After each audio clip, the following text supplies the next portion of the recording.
mukuru wa Rukunyu Hospital Dr. Mujuni Ivan Nagirangu uburemezo ubu butangiye kubaho bwa nyuma y'abarwire kweyongera na mnonga bakazibenda abarukurwa mu district nkacegegwa kitagwenda bunyangabu hamwe na Ibanda so twashanga tukumva nitwashyize ku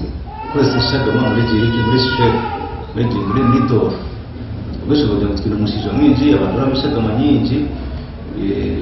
takoze musayimenti kuno so agatampo musayibwe buzire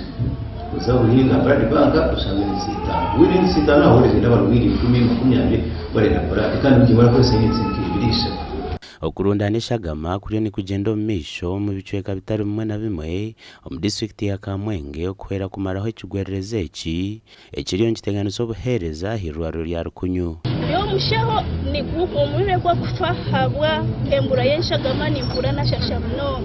so na sharamwe rizoba na nyekampa y'Shagama ya saving a life eyo ndijo muntu. We found that there's a need that we need to also be part of the people that are able to save lives, and we are aware that as a hospital we are people who give out blood to those who need it. Irwaro rya Rukunyu ni rukoesa units ze Shagama ziri hagati ya 9 na 10 ukwezi konge Shagameji teru kumara wagerageza n'abarwire abarukurwa mu district 5 ezirikoresa irware ri kurwa mu cyanga cya Rwenzori bakuganira ngo yozaraga kubi ojo turetinga kugira ngo zo kuzara ko mu cyaro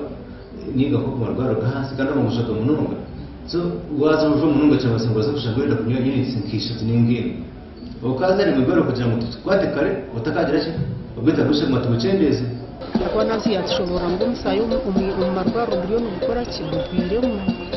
nani naye hayo chama nasangine myaka yanje 5 tinkasize kaga ni 5 ezibakoma atunahora nagera umuhimbo bwo kugira ngo umupereze musayo tunaza kureba ngabo Shagama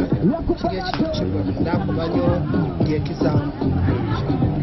afunga musibo nyuma Shagama yanje kabanza